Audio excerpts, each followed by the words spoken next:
이런 전형적인 기업 사냥꾼한테 금배지 민주당이 달아주고 대한민국 국토부가 기업 사냥꾼에게 놀아난 거나 다름없어요. 그래 놓고서 결국 그 책임은 오롯이 노동자들한테 전가하고 아무 대책도 없이 정부 여당이 이렇게 지금 방치하고 있는데 과연 이래도 되는지 이 점에 대해서 장관 먼저 말씀해 주시기 바랍니다.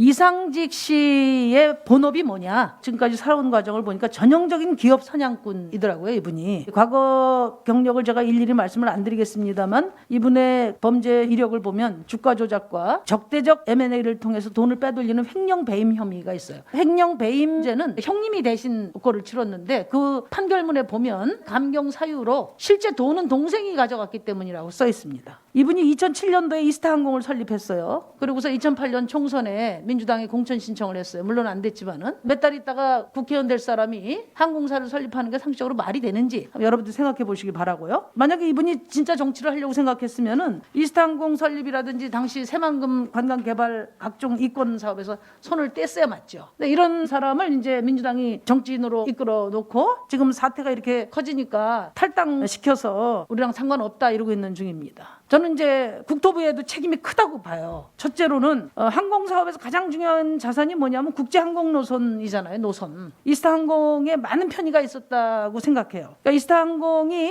자본 잠식률이 매우 높은데 특히 2017년부터 높아졌는데도 불구하고 지금 운행 노선은 지속적으로 배분을 받고 있어요. 특히 2017년 이후에 무려 15개 노선을 배분받고 있어요. 이거는 노선 특혜 아니냐. 그러니까 자본 잠식 상태에서도 노선값 가지고 M&A 하려고 하는 겁니다. 그걸 뒷받침했어요. 그다음에 두 번째는 뭐가 문제냐? 미성년자가 기관산업의 이스타항공 대주주가 된 걸 용인했어요. 상법상 보면 미성년자가 경제행위를 할 경우에는 법정 후견인을 두기로 돼 있어요. 부모가 살아있으면 부모가 법정 후견인입니다. 당연히 이상직 의원이 실소유주였음을 확인했어야 되죠. 그리고 관련 규정이 당시에는 없었지만 2016년도에 규정을 만들어요. 국토부가. 경영상의 변동이 있을 경우에 국토부에서 신고를 받도록 돼 있는데 파악도 안 했어요. 그래서 결국은 이 미성년자가 대주주가 되는 것을 용인한 거죠. 이 점에 대해서 분명한 책임이 있다고 봅니다. 그다음에 세 번째로는 이스타항공이 부실화되면서 전형적인 M&A 수법이 동원됐다고 봐요. 물론 이것은 좀 더 수사가 필요한 부분이지만은 결정적으로 이스타항공의 경영 상태가 악화되기 시작한 게 2018년 12월에 도입한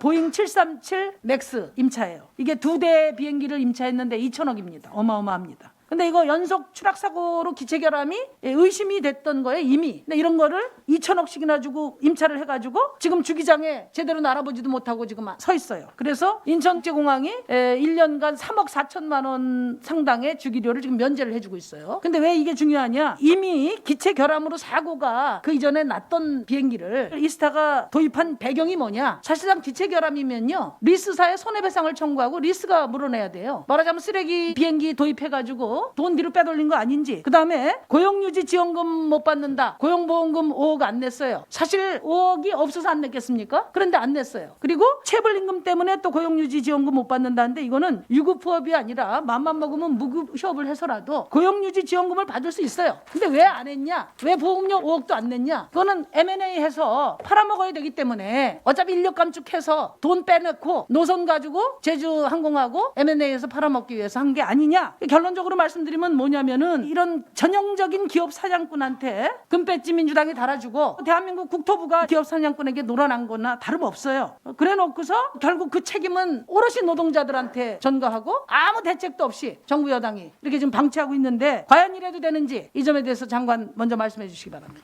말씀하신 것처럼 이스타항공이 고용보험금을 미납하고 이런 문제에 대해서 저희도 굉장히 문제가 많다고 생각을 합니다. 그래서 저도 그 M&A가 한참 진행 중이고 이제 뭐 파국이 될 수 있는 상황이었을 때 제가 이상직 의원을 만났을 때에도 고용보험 문제라든가 임금 체불 문제라든가 체납금 그 외상값들 밀려 있는 것들 이런 문제들에 대해서 그 해결을 하라고 해야 한다 이런 문제에 대해서 강력하게 주문을 했는데 결국 받아들여지지 않았습니다. 문제가 됐는데 국토부가 주무부처가 이상직과 또 이스타항공에 대해서 어떤 조치를 하지 않는다는 건 저는 납득할 수 없어요. 어떻게 하실 겁니까? 실제로는 저희가 할 수 있는 조치라는 게 많지 않습니다. 이미 그 회사가 저 무슨 조치를 할 수 있는 상황을 좀 벗어났고요. 저희가 이제 그 기업 사냥꾼이 이렇게 마음대로 기간 산업을 유린하고 노동자들을 거리로 내몰고 해도 어떤 것도 할 수 없는 대한민국 정부라면은 어떤 국민이 정부를 네, 뭐 의원님께서 그렇게 지적할 수 있는데요. 저희가 이스타에 대해서 취할 수 있는 조치 한계가 있을 수밖에 없었다는 점에 대해서 말씀드리겠습니다.